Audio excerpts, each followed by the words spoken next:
Pastor Paulo, antes que eu me esqueça, Sim. as aulas que ficam gravadas, eu tentei dar uma assistida nelas depois, só que eu não tô conseguindo, tá aparecendo como um link inexistente. Vai para o YouTube, mas aparece link inexistente. Aí não tá tendo como assistir novamente, de jeito Ah, nenhum. é? Uhum. Bom, outros estão tendo essa mesma dificuldade, não? Eu acho que tem que cadastrar o e-mail dele, o telefone dele, porque, por Sim, não. exemplo, eu só Sim. consigo assistir no meu celular porque está cadastrado. Agora, no notebook mesmo, eu não consigo. Uhum. Porque ele está cadastrado com outro e-mail, né? É. Talvez você cadastrou, John. É. Aí tem que ver, isso é importante isso, que tem um e-mail compatível com a conta do YouTube lá, para poder assistir. No caso, o meu e-mail são todos, é o mesmo e-mail para todos. Só É que o não, mesmo para todos. Você não não, tem outra conta não, de não, e-mail, né? não aparece, não. Ô, Eu vou te pastor, reenviar o link para ver o que que acontece, tá? Porque o link é gerado pelo aconteceu. próprio o YouTube, então não tem porquê, né? Aconteceu comigo também no início, e na época precisou, tipo, cadastrar o meu e-mail como acesso ao seminário, aí só após isso que eu consegui assistir às aulas. E aí, antes disso, eu não assistia. Tem isso Mesmo que a também. minha conta fosse a mesma em qualquer notebook ou celular, mas eu não assistia Uhum. só depois que o seminário me adicionou lá ou cadastrou alguma coisa, porque fica aparecendo como um vídeo privado, outras pessoas não conseguem assistir. Se não tiver cadastrado, fica como privado, É, para mim né? aparece privado. Privado? Exatamente. Inexistente privado. Ah, sim. Então, se tiver como privado, eu vou dar uma olhada, eu verificar o e-mail, talvez, o seu e-mail é Hotmail, né? É, eu- o do YouTube é Gmail, mas eu uso os dois. Ah, sim. Então me passa esse Gmail do YouTube, Tá, passa. tá? Que aí, quem Tá. sabe você tem acesso. Porque quando o Hotmail, ele fica como incompatível, daí não consegue abrir. Se você tem outro e-mail lá, não abre, não. Acho Beleza. que é esse o problema. Tá? Aí as pessoas trocam de celular, troca de e-mail, pronto, daí aí também ele já não abre mais, tá? Mas bem que tá no comecinho, né? Tá pra gente ir resolvendo isso. Bom, vamos ter uma palavra de oração e depois vamos dar início, então, já à nossa aula propriamente, né? Vamos orar, então, Senhor.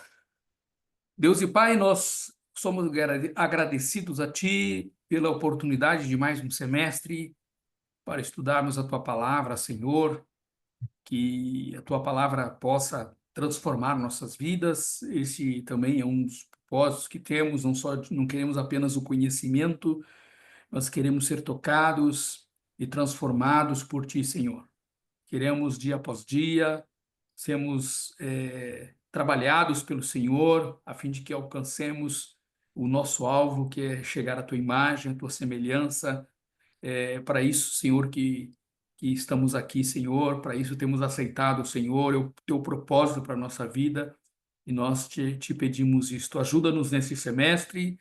Dá-nos, Pai, também a graça de manter nossas atividades.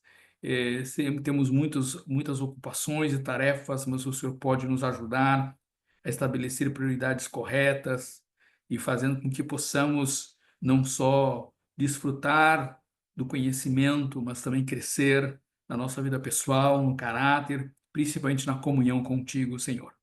Nós te pedimos isto em nome de Jesus, que estas aulas sejam abençoadoras para todos nós. Te louvamos pela tua presença também entre nós. Oramos em nome de Jesus. Amém. Amém. Ok.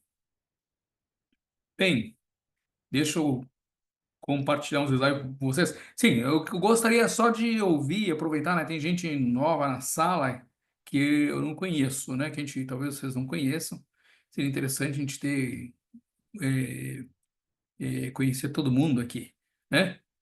Deixa eu olhar aqui os nomes que eu estou vendo aqui. Ah, assim, eu tenho o Joab, né? Que eu não conheço, tá? Gostaria que se apresentasse, falasse um pouquinho aí do trabalho. Ana Flávia também, se pudesse abrir o vídeo e falar um pouquinho para a gente aí. Muito bom.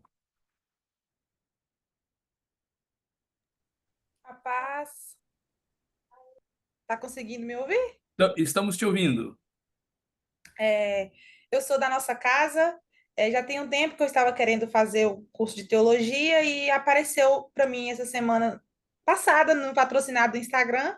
Tinha até entrado em contato com a coordenação, mas ainda não tinha tido uma resposta, então por isso acabei entrando um pouco atrasada e estou bem feliz em continuar aqui aumentando o meu conhecimento. Amém, amém. Bem-vinda, Ana Flávia. Bem-vinda mesmo. Que Deus te abençoe. Certo? Temos o irmão Joabe também. A paz do Senhor a todos. Eu Pai do sou aqui de, Senhor. eu sou aqui de Cândido Sales, né? Sou da Igreja Batista Independente. Eu venho do curso teológico de Campinas, né? Do nosso curso teológico de Campinas. Aí eu parei um tempo e estou retornando agora fazer o restante das grades que me falta. Que bom, Joabe. Bem-vindo. Que bom. Pois é, nós temos outros calouros aqui entre nós, né? Nós temos Keren lá de Monte Alto, né? Que já, bom, já participou de uma aula aqui com o pessoal. Vamos lá, quer falar alguma coisinha, Keren? Olá, gente, boa noite, a paz do Senhor a todos. Quero só dizer que estou muito feliz em estar participando com vocês agora dessa nova turma e muito contente em estar aprofundando os conhecimentos para trabalhar melhor no reino de Deus. Amém, amém. Uhum. Outra caloura aqui também tem a Genima, né? O esposo dela já quase formando, vai estar terminando esse ano. Boa noite, a paz do Senhor. Então, estou muito feliz por poder participar com vocês. Minhas expectativas são altas e creio que Deus vai nos abençoar e vou ter muito conhecimento com o seminário. Amém, amém. Obrigado, Geniana. E o John, que é o nosso calouro aqui também, né? Boa noite a todos. Ninguém me conhece, né? Eu sou, Não, não, você não é conhecido. sou o John. Ah, estava querendo fazer seminário desde o ano passado, mas a Giovana pediu para esperar abrir uma nova turma, né? E Uhum. aí as expectativas estão altas. Confesso que eu estava ansioso para começar já. Tava enchendo o saco já do povo, que dia ia começar. Uhum. Mas estamos aí todos juntos para poder entregar o melhor para a obra, entregar o melhor para Deus, né? Amém. Conhecimento da palavra de Deus e maturação espiritual nunca é demais. E estamos aí juntos para poder somar sempre, né? Amém. Amém. Que bom. Bem-vindo. Tem Thaís também, né? Thaís da nossa congregação lá em Lagoa Real. Ô, Thaís, bem-vinda. Dê uma palavrinha para a gente também, que é a nossa caloura, começando agora. Rapaz, eu sou Thaís, sou aqui de Lagoa Ai, Real, né? Muito feliz por estar começando essa nova etapa, né? O seminário, né? Eu fico muito agradecida, surgiu a oportunidade, né? Até então eu não tinha nenhum interesse, mas quando surgiu a oportunidade, ardeu no meu coração o desejo, né, de estar aprendendo mais. Estou muito feliz, né, por estar participando dessa aula, por estar participando desse semestre, né? E muito agradecida. amém, amém. Muito obrigado. Então, vamos aos nossos slides, então. Deixa eu ver aqui. Compartilhar a tela com vocês, ver se vai dar tudo certo. Ok.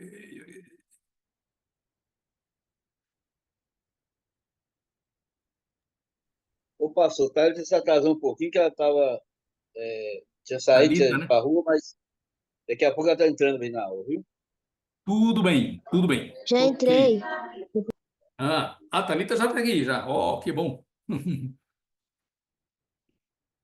Plínio também.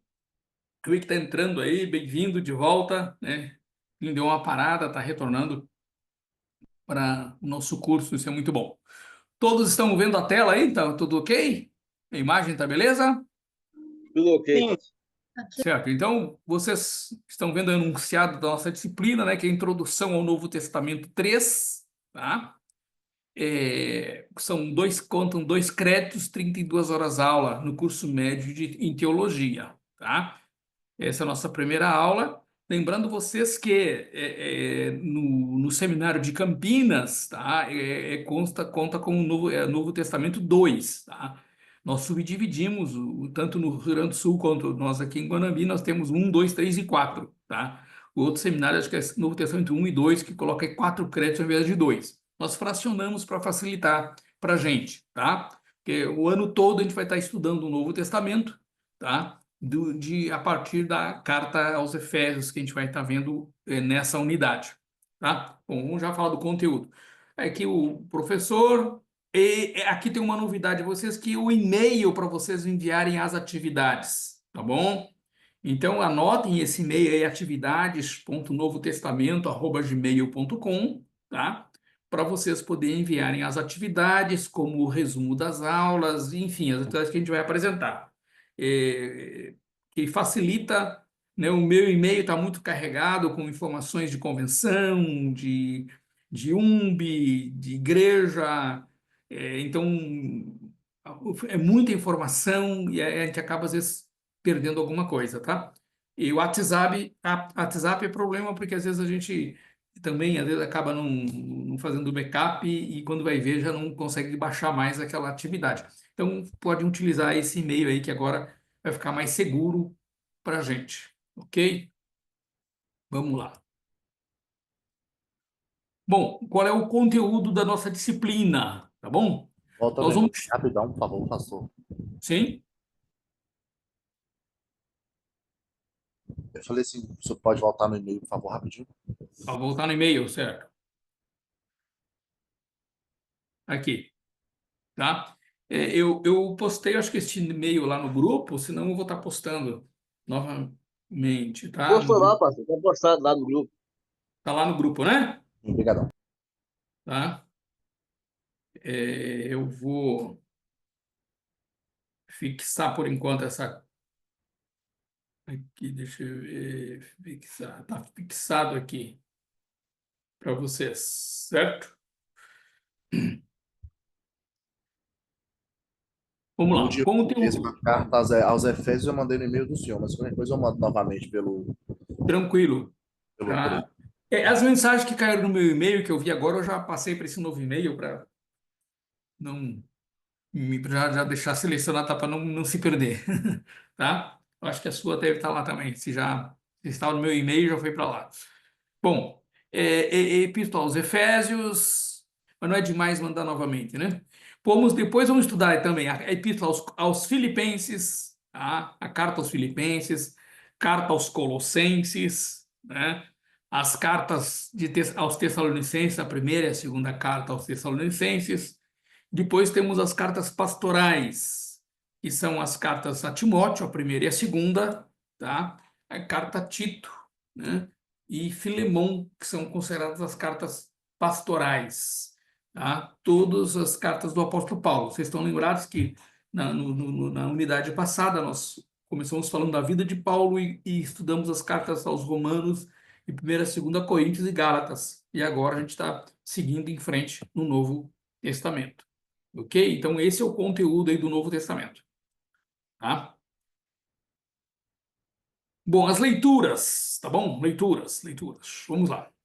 Então, vocês têm como leitura obrigatória a leitura do Novo Testamento de Efésios a Filemão, tá? Apresentando ficha de leitura.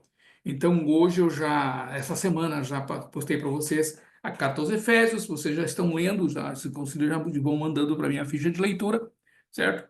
E assim por diante, eu vou pedindo carta por carta até chegarmos a Filemão. A gente vai ler nessa unidade todo esse trecho do Novo Testamento. Eu vou estar postando para vocês, esse aqui já é para o final do semestre, tá? Mas essa leitura também que vocês devem fazer, que é a mensagem de Efésios de John Stott, A Nova Sociedade de Deus, tá? Das páginas 18 a 35, tá? Não é o livro todo, é apenas a 18 a 35. Vocês lerem esse comentário de John Stott, a mensagem de Efésios, tá? Eu vou estar postando, acho que esse livro nós temos na biblioteca virtual, eu vou estar postando aqui para vocês. Também uma outra leitura que eu gostaria que vocês fizessem, tá? É um outro texto de John Stott, que aí esse seria o livro todo, tá? É um livro pequeno, vocês leem rápido, que Tu Porém, tá? A mensagem, a segunda carta de Paulo a Timóteo. Para todo vocacionado, seminarista, é muito importante ler esse texto desta segunda carta de Paulo a Timóteo, Tu Porém, tá? Então, Pastor, oi.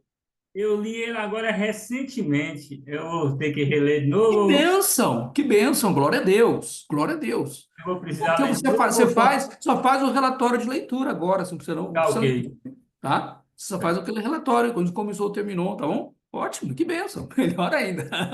Já adiantou sua tarefa, tá? Eu vou explicar, eu não quero resumo do livro, tá? Você não precisa fazer resumo para mim, tá? Eu quero apenas que você faça um relatório da leitura, certo? Eu sei o que está escrito no livro lá, vocês é que precisam ler. Então, vocês não precisam fazer resumo para mim. É apenas o relatório da leitura, tá? Aquele relatório que a gente manda para vocês aí, que eu postei lá no grupo, tá? Como dos outros textos. Aqui a gente já vai para o processo avaliativo, tá? Para vocês compreenderem como é que vai ser construída a nota de vocês, tá? Antes de nós falarmos mais um pouquinho. Então, a participação tem 20% da nota, peso 2, tá?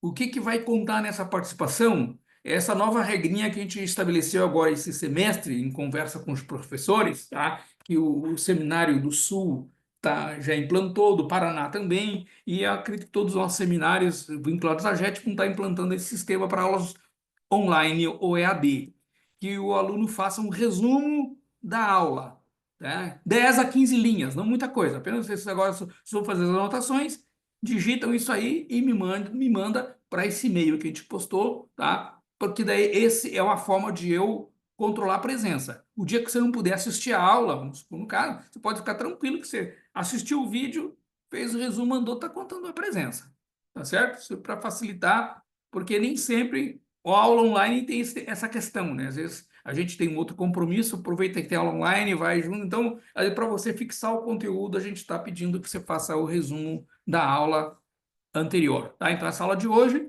vocês têm até daqui a 15 dias para me mandar o resumo, tá? Vocês têm 2 semanas aí para fazer as linhas e me mandarem, tá bom? Então, o que vocês anotarem hoje, se quiser amanhã já postar e mandar, tudo bem. Mas senão vocês têm essa semana e a outra para fazer isso, tá? Bom, vamos lá. A leitura obrigatória, as leituras, tá, vão contar 40%, que é justamente a leitura do texto bíblico e esses 2 comentários que eu passei para vocês, tá? Relatório também não é resumo, é apenas relatório de leitura, tá? Eu botei aqui as cartas de Efésios a Filemão e os comentários diversos, esses 2 que eu já passei para vocês. Teria outros, mas eu acho que não vou pedir outros comentários para também não trazer uma sobrecarga sobre vocês, tá bom? E um outro trabalho que eu gosto também, que eu sempre peço nas unidades que eu ministro a aula, é essa análise e interpretação de texto, tá? Que vocês vão escolher um texto desses livros que nós estamos estudando e fazer uma interpretação e análise de texto, tá? Então, vocês vão estar fazendo, e esse também vale, então, 40% ou peso 4 na nota de vocês para a gente fechar a nota com essa análise e interpretação. É um trabalho que vocês vão mergulhar, fazer uma imersão no texto bíblico, né? E assim, com isso, vocês vão ter a prática de como estudar depois os textos bíblicos para frente, tá? No Novo Testamento. Então, por isso que é um trabalho que todas as unidades eu peço que você saia, além de sair com uma boa bagagem de mensagens, de um estudo bíblico, material, você aprende a fazer a imersão no texto, tá? Esses Esse slides trabalho, e que depois dá, o vocês senhor vão... passa lá na. Esses slides que o senhor dá, o senhor coloca lá no grupo, pastor? Coloco no grupo, sim, tá? Cada aula eu já posto o slide lá para vocês, tá? Vocês vão ter esses slides, pode ter certeza. Olha aqui, análise de texto, como é que ela funciona? Vocês vão escolher um texto da carta de Efésios até Filemão, tá? Eu não quero, na aula, na unidade passada, alguns fizeram, por exemplo, análise do livro. Eu não quero análise do livro, eu quero de um texto. Porque o livro, primeiro, é muita coisa, você não tem, você vai escrever um comentário se for fazer análise do livro, tá? Se quiser fazer isso, tudo bem, mas eu não vou fazer a correção, ler tudo, tá? Porque vai ter muita coisa. Então, e mesmo se você não consegue fazer isso dentro de um semestre, é muito trabalhoso, mas você vai pegar um trecho, tá? Aqui, você vai escolher um texto Até como exemplo, vamos pegar Carta aos Efésios. Vamos pegar um texto conhecido, capítulo 2, versos de 1 a 10, que é um texto bem conhecido. Vamos supor que você escolheu capítulo 2, versículos de 1 a 10. Pronto, você vai pegar esse texto e já copiar, você faz a capa do trabalho e em seguida você copia esse texto lá no trabalho, tá? Depois, o que você vai fazer? Você vai trabalhar, a gente vai trabalhar com autoria. Isso a gente vai ver cada carta, a gente vai ver essa questão da autoria. Então, quem é o autor? Você vai trabalhar, pegar as evidências internas e as evidências externas. Talvez as externas primeiro, daquilo que está na história, né? Que nós temos que na história que comprova a autoria daquele texto. E depois, dentro do próprio texto, as pistas que nós temos de que foi do autor do texto, né? No caso, por exemplo, segunda carta, na carta aos Efésios, capítulo 2, verso 1 a 10, nós atribuímos a Paulo, então vamos provar a autoria de Paulo, tanto com evidências externas na história, como evidências dentro do próprio livro, tá? Depois, se conseguirem descobrir o quê? O local e a data em que foi escrito, tá? Não há muita precisão nisso, mas alguns textos nós sabemos onde foi escrito. Os próprios textos de Paulo, ele tem nos dá pistas de onde, a partir de onde ele escreve esse texto, tá? Então, nos dá uma ideia também de data local. Aí vem o quê? O contexto anterior. O que é o contexto anterior? O contexto anterior vai estar ali no capítulo 1º, né? E você vai ver o assunto que antecede o assunto que ele trata no capítulo 2. Então, ali vai ser o contexto anterior. Não sei, acho que é a partir do 15, do verso 15, eu acho, do 15 até o final, vai ser o nosso contexto anterior. O contexto posterior vai ser do capítulo 2, versículo 11, até fechar o assunto também, tá? Essa é a análise que nós estamos fazendo. Você vai o que? Separar palavras importantes. Por exemplo, aqui nesse texto a gente tem o quê? Muitas mortos. O que quer dizer? Que ele está dizendo que vocês estavam mortos. É morte física? Que morte é essa, né? Outra palavra importante, transgressões e pecado. O que é pecado? O que é transgressões? Então, essas palavras importantes você vai trazer para a gente no trabalho e buscar o significado delas, porque isso vai te dar a compreensão do texto depois, tá? Príncipe da potestade do ar, de quem que ele está falando, né? Espírito que agora atua nos fios da desobediência. Então, ou seja, tem várias expressões aqui que são importantes no texto para compreensão. Textos paralelos, se houver, né? Se, por exemplo, a carta aos Efésios tem alguns textos que Paulo vai repetir lá na carta aos Colossenses, seria um texto paralelo, você pode mencionar esses textos paralelos. E a paráfrase do texto. O que é a paráfrase do texto? Você vai escrever com as suas palavras a compreensão que você teve daquele texto. Você fez a leitura, o que você compreendeu?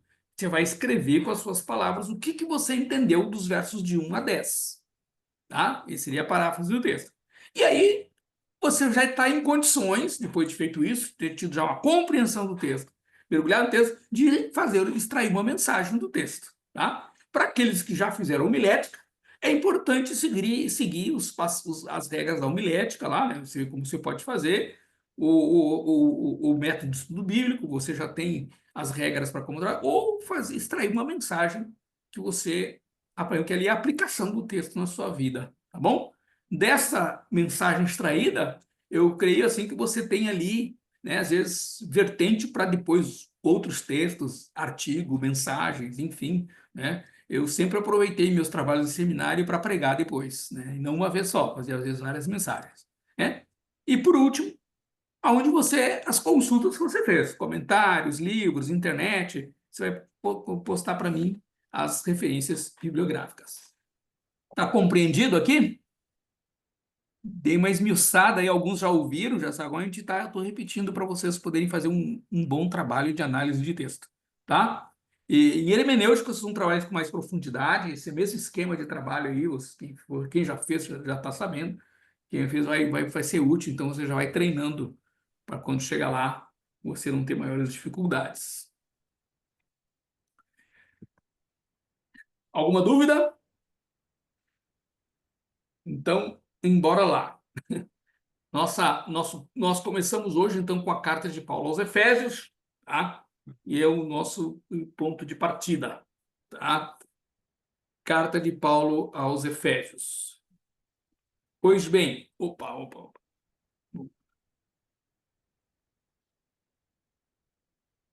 essa é a primeira carta, certo? De uma série de 4 cartas que são intituladas como cartas da prisão, tá? Porque elas foram escritas na época em que Paulo estava preso, na sua primeira prisão em Roma, por volta dos anos 59 e 60, tá? Então, Éfeso faz parte, Efésios, né? Melhor, Efésios faz parte dessa carta, são chamadas cartas da prisão, e junto com essa carta, a carta aos Filipenses, aos Colossenses e Filemão.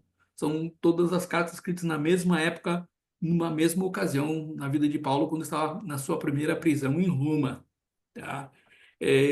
A gente precisa considerar aqui que a cidade de Éfeso, certo? Foi a terceira cidade mais importante do Império Romano. Nós tínhamos Roma, Alexandria e depois Éfeso, né, entre as maiores e mais importantes cidades do Império Romano. Era uma cidade portuária e se sabe que ela tinha em torno de 500 mil habitantes nessa cidade. Então não era uma cidade pequena, não, né? Para aquela época era uma grande cidade, tá? Éfeso também era conhecida como uma cidade, um centro de magia, muito ocultismo, espiritismo. Nós também sabemos ali do culto à deusa Artemis, né, ou também Diana, que tinha um templo ali, essa deusa. Ou seja, era uma cidade bastante importante e cosmopolita, podemos dizer assim, né, nessa época. Paulo visitou Éfeso pelo menos 2 vezes, né, em 2 ocasiões. O registro dessas visitas do apóstolo Paulo está na carta, aliás, no livro de Atos, capítulo 18, a partir do verso 19, e depois lá no capítulo 19 até o 21, 31, né, fala da segunda ocasião em que ele esteve lá, né. Na primeira ocasião ele passou rápido, né. Na segunda vez ele ficou lá pelo menos 3 anos nesta cidade, né. Ali ele implantou um centro de treinamento, né, e se sabe que a partir de Éfeso o evangelho se espalhou por toda a Ásia, né. Foi um centro missiológico que Paulo implantou ali na cidade de Éfeso. Aqui nós temos uma foto do grande teatro de Éfeso, foto do Dr. Bert Ekstrom, né, que nós estamos vendo aí.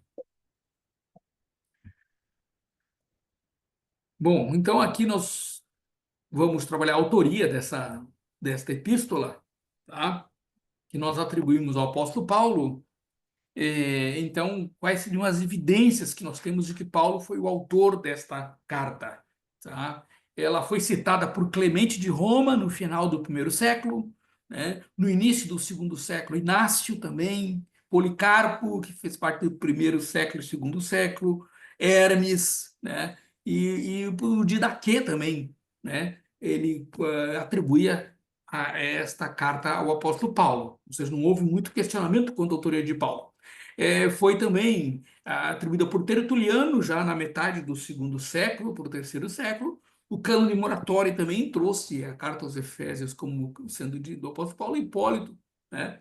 Ou seja, então ela tem muita informação para a gente a respeito da autoria de Paulo. Marcion, né, que foi considerado aquele herege lá do 2º século, ele atribui esta carta a Paulo, e embora que ele foi dizer que essa carta não seria a carta de Éfeso para a igreja de Éfeso, mas sim aos Laodicenses, não seria aos Efésios, mas aos Laodicenses. Ele tomou por base a informação de Colossenses 4,16, que Paulo pede para essa carta ser lida também aos Laodicenses, tá? E porque a gente vai ver isso ainda, essa informação, nem todos os manuscritos aparecem, como nós temos, a minha tradução me fala aqui, aos santos fiéis em Cristo Jesus que estão em Éfeso. Uma boa parte dos manuscritos não trazem essa informação em Éfeso, então deixa no vácuo, né, quem teria quem seria destinada à carta, tá? As evidências internas que nós temos, tá? Está no versículo 1º e verso 1º e o 3:1, onde o autor chama-se Paulo, né? Ele faz questão de dizer Paulo, apóstolo de Cristo Jesus pela vontade de Deus, né? Então ele reivindica para ele essa carta. Também algo interessante, que há uma similaridade muito grande entre esta carta aos Efésios e a carta aos Colossenses, tá? São cartas bastante similares, vocês vão ler, vão observar isto, tá? Que muitos assuntos se repetem nas duas cartas. Pois não? Também a doutrina que Paulo coloca nessa carta aos Efésios, ela se harmoniza com as outras epístolas escritas por ele. Então, isso é uma evidência forte também, porque não há dissonância da doutrina mencionada em Éfeso com as doutrinas que Paulo apresenta nas demais cartas. Também nós temos Ô, professor, tem o microfone aberto e está atrapalhando. sim. Vamos ver aqui. Eu vou ver que está aberto aqui para... Vou deixar mudo, tá bom? Certo. Ok? Melhorou? Então vamos lá.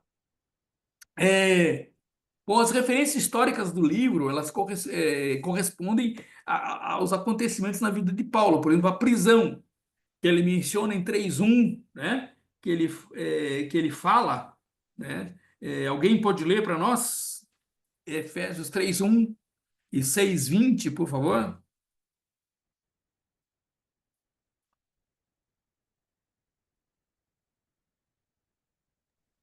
Efésios 3:1. Isto. Por essa causa eu, Paulo, sou prisioneiro de Cristo Jesus, por amor de vós, gentios. Então, eu sou prisioneiro de Cristo Jesus, né? Ele considerava, ele estava colocando aqui a situação em que ele se encontrava. Também no capítulo 6, verso 20, por favor.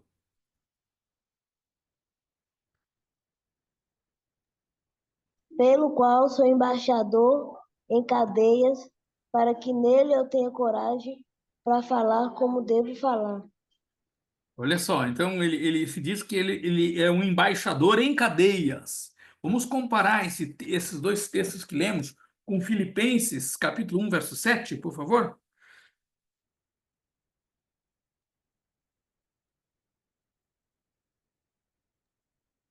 Aliás, é justo que eu assim pense de todos vós, porque vos trago no coração, seja nas minhas algemas, seja na defesa e confirmação do Evangelho, pois todos sois participantes da graça comigo.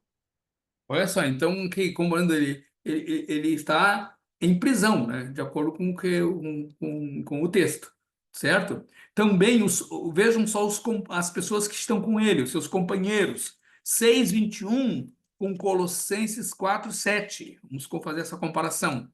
6:21 de Efésios com Colossenses 4:7.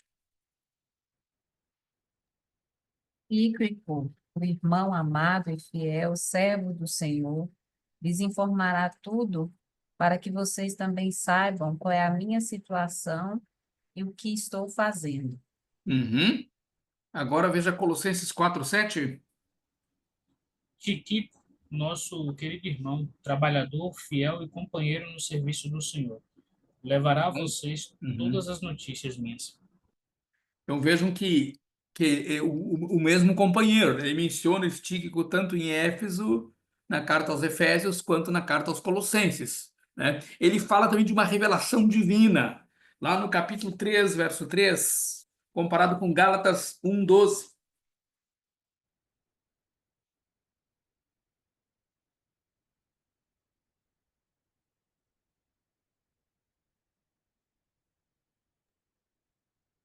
Pois, segundo uma revelação, me foi dado a conhecer o mistério, conforme escrevi há pouco, resumidamente.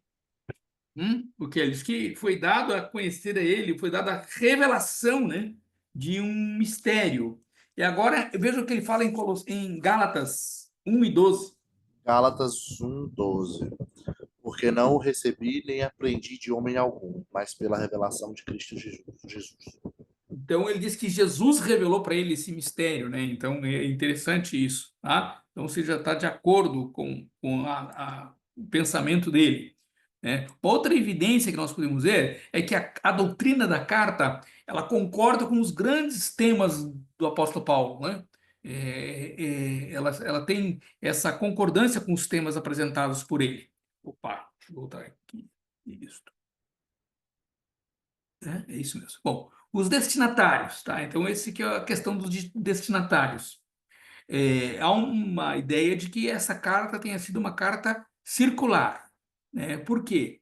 As evidências de que esta carta tenha sido uma carta circular, elas são bem fortes, tá? Não seria uma carta específica para a igreja de Éfeso, tá? Então, por quê? Nessa carta, Paulo não traz nenhuma saudação pessoal, como é costume dele, né? De fazer aquela saudação pessoal, como vocês podem observar em outras cartas.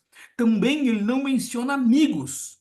E ele tinha ali muitos amigos porque ele ficou ali 3 anos, né? Ou mais de 3 anos, né? Só de uma ocasião ele fica por 2 anos, quase 3. Então, depois, ou seja, ele passou um bom tempo naquela igreja, ele conhecia muitas pessoas ali, mas ele não faz menção desses amigos, como ele faz na carta aos Romanos e outras cartas que ele menciona as pessoas que estão ali, tá? Então, isso faz com que a gente pense que tenha sido mais uma carta circular. Também, os melhores manuscritos omitem essa expressão em Éfeso, que está em 1:1. Tá? Isso também é uma outra questão. Quando ele escreve em 1:1, que ele fala, se apresentando, né, como Paulo, né, apóstolo de Cristo Jesus, pela vontade de Deus, aos santos e fiéis em Cristo Jesus, que estão em Éfeso. Essa expressão não aparece nos melhores manuscritos. Também vem essa opinião de Marcion, tinha essa ideia, né, de que a carta era aos Laodicenses, pela citação que ele faz dos Laodicenses em Colossenses 4:16, né? Tá? Vamos ver. Bom, vamos tentar assim, fazer uma possível reconstrução disso aqui, tá? Tentar entender essa questão. Se era uma carta circular ou se esta carta teria sido destinada somente para a igreja em Éfeso. Por que ela recebe esse nome, carta, né, aos Efésios? Tá? Se ela não foi uma carta destinada para Éfeso. Bom, o texto de 3:2, vamos dar uma lidinha lá, 3:2, capítulo 3, verso 2.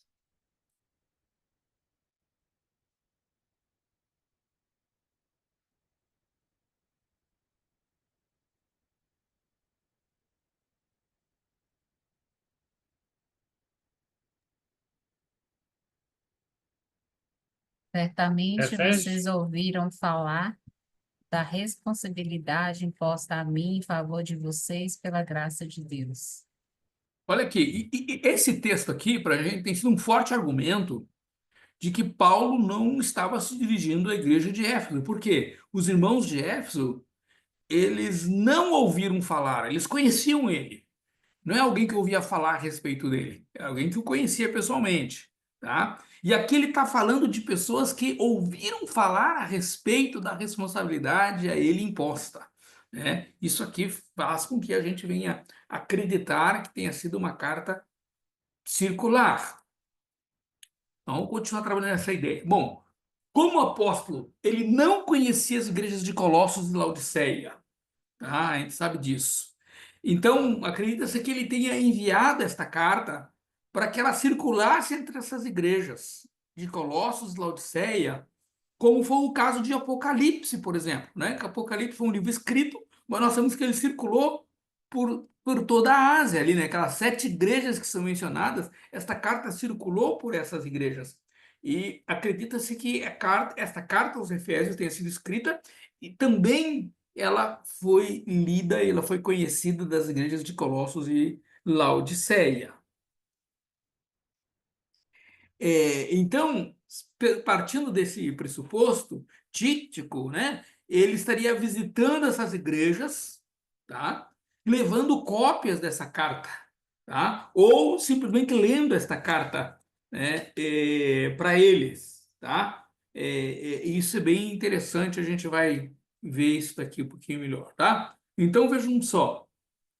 Também, o que a gente pode afirmar assim, com bastante precisão, tá, é que esta carta foi escrita de fato por toda a província da Ásia, para essas outras igrejas, mas é bem possível, e eu acho que tudo indica, que Paulo, por ser Éfeso, uma cidade importante, e ser a igreja mais importante, porque ele tinha ali um centro de treinamento, né, que na sua segunda viagem ele deixou isso ali, tá?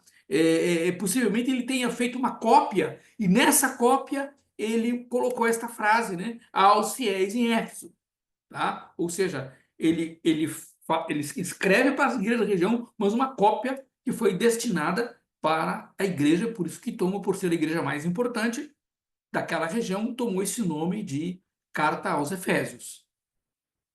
Ok? Então, a gente sabe que esta carta foi escrita, tá? Aliás, aqui já é data, né? Durante a primeira prisão de Paulo em Roma, na mesma época que foi escrito Colossenses e Filemão. Ficou alguma dúvida com relação a essa questão dos destinatários para vocês? Ficou claro? Tá? Então, é uma carta que inicialmente não se destinava para assim, inicialmente foi uma carta escrita para todas as igrejas, porém com uma cópia, isso que se crê, tenha sido uma cópia destinada para a igreja de Éfeso, mas a intenção é que essa carta fosse lida também nas outras igrejas, tá?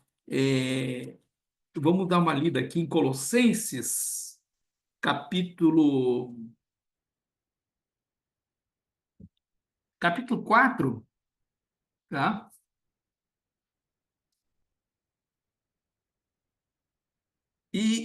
Comparando com Efésios 3:21, que a gente já leu, 4:7, né? Ele fala isso de que Tíquico seria esse representante dele, né? Esse mensageiro enviado por ele e que ia informar tudo o que estava acontecendo com a vida do apóstolo Paulo, tá? Bem, voltando à data, tá? Se ela foi escrita durante a primeira prisão de Paulo em Roma, tá?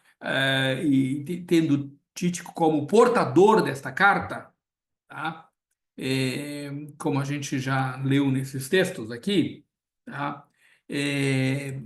Tudo indica que então essa carta teria sido escrita entre os anos 59 e 60, conforme o relato de Atos, capítulo 28, 30 e 31. Ok? Tá tudo tranquilo aí? Pastor, por favor, repete a data para mim. A data É, assim, entre desculpa. 59 e 60, 59, obrigada. tá?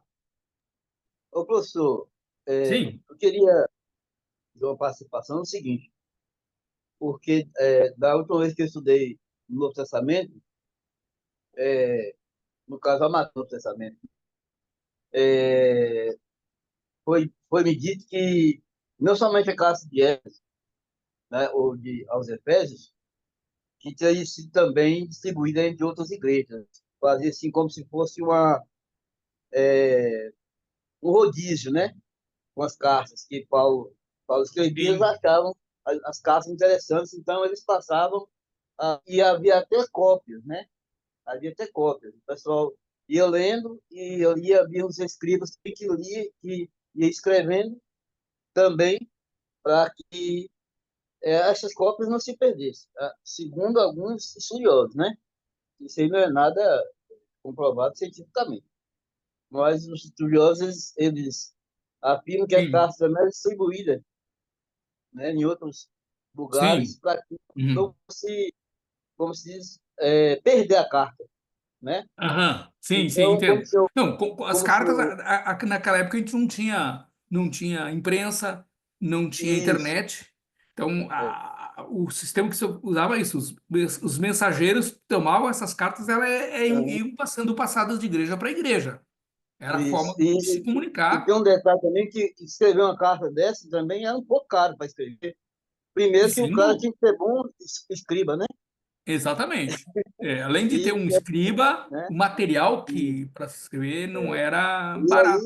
aí, após fazer as cópias, eles pegavam as cópias que vários escribas estavam ali copiando, segundo que a informação, não sei se procede, né? Eles pegavam a cópia mais fiel da carta que foi lida e a essa eles mandavam para lugares também, para que não se perdesse o conteúdo. Uhum. Não sei se é uma informação correta ou verdadeira, mas que essa primeira informação que havia essa troca de cartas entre igrejas, para que houvesse ali a edificação dos irmãos, né? Porque hoje nós temos aí a facilidade de ir ali na livraria e comprar uma Bíblia, né? Exatamente. Exatamente. Os gideões distribuíam milhões de Bíblias aí no Novo Testamento, mas naquela época era luxo você ter uma Bíblia Uhum. numa carta Sim. de Paulo. Então, Uhum. a importância da gente É. entender isso é que essa carta que hoje está em nossas mãos e que a qualquer momento a gente pode pegar e abrir, naquela época era lida e os irmãos iam para a igreja realmente para ouvir. Quando se ia, eles iam para ouvir e aprender. Muitos deles não tinham nem a oportunidade de tocar na carta, né? E Uhum. hoje tem essa facilidade tão maravilhosa que é a coleção, né? A Bíblia, né? Que é uma É. coleção do livro em nossas mãos 24 horas por dia. E hoje, no celular, né? A gente não faz ideia da dificuldade, né, que havia na época de se ter acesso ao texto, né, e da compreensão. E é lógico que a tradição oral teve grande importância nessa época, né, por conta disso, que também nem todos sabiam ler. Esse é outro detalhe também, tá? Agora que estamos falando dos destinatários, a explicação que se tem, olhando se alguém questiona, não, nos melhores, nem todos os manuscritos aparece Éfeso, então esta carta não teria sido enviada. Não, ela possivelmente ela foi enviada para a igreja da região, tá? Essa é uma reconstrução que se faz. E uma das cópias foi endereçada diretamente à igreja de Éfeso, por isso ela adquiriu esse nome Carta aos Efésios, tá certo? Ô, pastor, Sim? essa questão de data é uma. Porque, assim, eu tenho uma Bíblia comentada, Sim. e aí fala dessa questão de datas, assim, que às vezes as datas não batem. Sim. Geralmente trabalha de que forma, assim? Porque na minha Bíblia, mesmo nesse comentário da King James, fala que há uma divergência e que possivelmente aqui pega a tradição que é de 60 e 61. Mas isso aí vai mudando, não é uma data provável, né? Mas não. Não, nós não temos precisão quanto às datas, tá? No meu comentário aqui tem 3 datas É, possíveis, né? exatamente, a gente não tem precisão quanto às datas, tá? E às vezes por questões de interpretação, às vezes se coloca uma outra data que favoreça aquela interpretação, tem tudo isso também, tá? Mas nós temos aqui evidências, né? E a gente trabalha com essas evidências por conta, né, das citações que ele coloca da prisão e aí nós temos como ter mais ou menos uma ideia, tá? Aproximada, mas não temos precisão não, tá? Data provável, ok? Aqui eu estou dizendo que tradicionalmente aceita essa data, de 59 a 60, tá? Pastor, só uma dúvida. Sim? Quando se trata de destinatário, eu não compreendi muito bem, não. O senhor quis dizer assim, que o livro ele não foi escrito diretamente para Efésios, né? Para Efésios, no caso. Mas ele foi escrito para todas as igrejas da região, e aí, por me recordo a palavra que o senhor usou aqui agora, aí usaram essa parte aí para a carta aos Efésios, foi isso? É dada a importância da igreja, ela é exatamente, ela não foi exclusiva, ela não atendeu, o objetivo, o propósito da carta não é só atender esta igreja, mas as igrejas de modo geral da região. E igrejas que Paulo não conhecia, e não conhecia, né? Como Colossos e Laodiceia, ele não conhecia essas igrejas, tá? Beleza.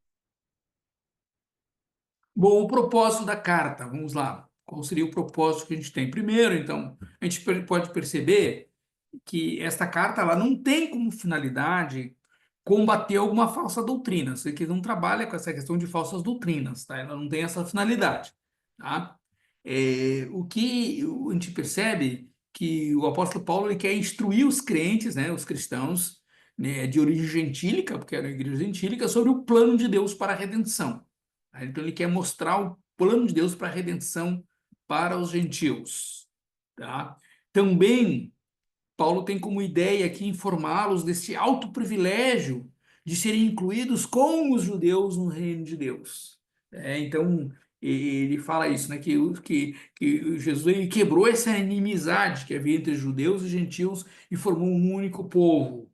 Isso é muito interessante a gente observar também, tá?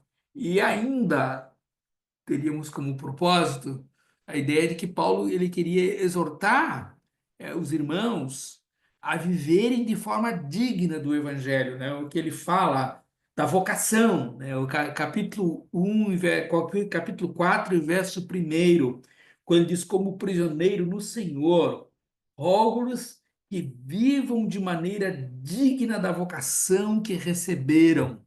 Ele tem essa preocupação que os irmãos vivam conforme o Evangelho, que tenham uma vida transformada.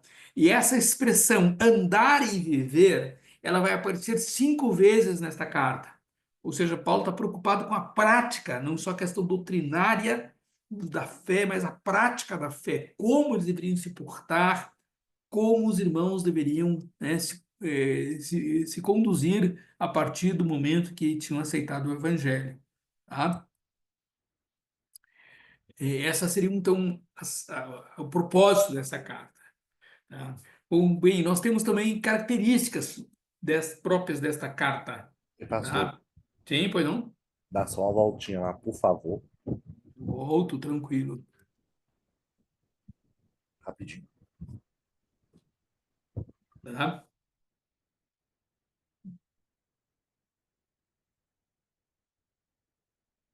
Pronto? Até aqui tá tranquilo, pessoal. Darley, obrigado. Já veio aqui no grupo, já colocou o livro Tuporém lá pra gente. Tá? Muito obrigado, querido.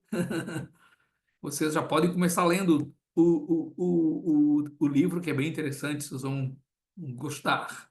Ok, obrigado.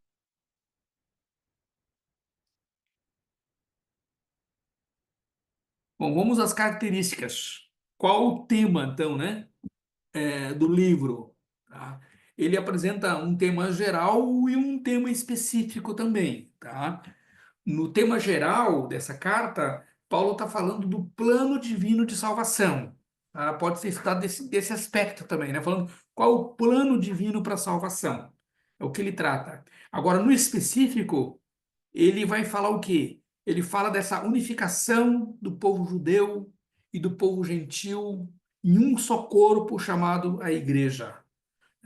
Então, observa que ele tem essa preocupação, né? Essa temática, tanto uma temática mais geral, falando a respeito do plano de salvação de Deus para o homem, mas especificamente ele fala então dessa unificação dos povos, onde Deus toma o povo judeu e o povo gentil e forma um só povo, que é chamado a igreja.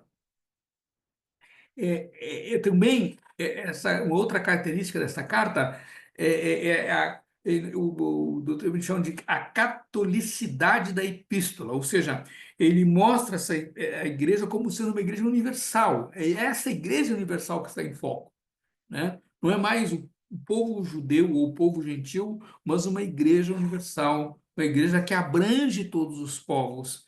Essa é outra característica desta carta do apóstolo Paulo. Também nós vamos ver esta expressão todo, né? Ou tudo, todo, ela aparece nas suas diferentes formas 51 vezes, essa expressão, né? Todo. Isso é importante vocês observarem isso no texto como característica.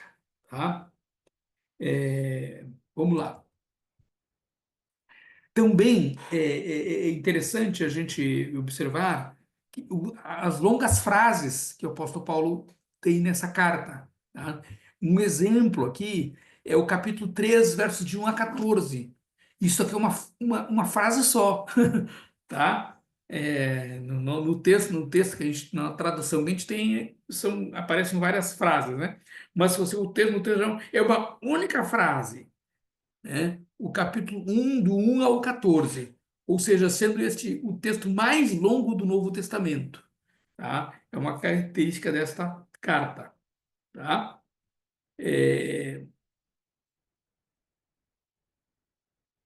Uma outra característica dessa carta esta semelhança com a carta aos Colossenses. Nós temos muitos textos paralelos, que são semelhantes, com a carta aos Colossenses, tá? Dos 155 versos de Efésios, 78 vocês vão achar em Colossenses, tá? Entre metade da carta de Efésios, vocês vão encontrar também o conteúdo da carta aos Colossenses. Foram escritos numa mesma época, sobre assuntos semelhantes, tá? É importante observar isto, tá? Que em Efésios ele apresenta a igreja como sendo o corpo de Cristo, A igreja é o corpo de Cristo. Já na carta aos Colossenses, ele mostra Cristo como o cabeça da igreja, tá? Ela é bem interessante, essa abordagem do apóstolo Paulo, tá? É interessante que ele vai falar, a carta aos Efésios, ele vai falar o seguinte, lá no capítulo 1, quero que você dê uma olhada aqui, deixa eu ver assim. Ele falando a respeito de Jesus, verso 20 até o 23, olha só.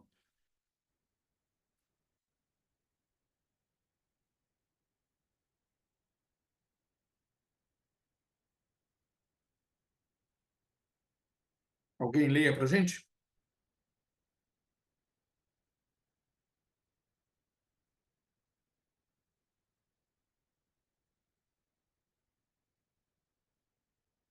Quem vai fazer a leitura? Por favor.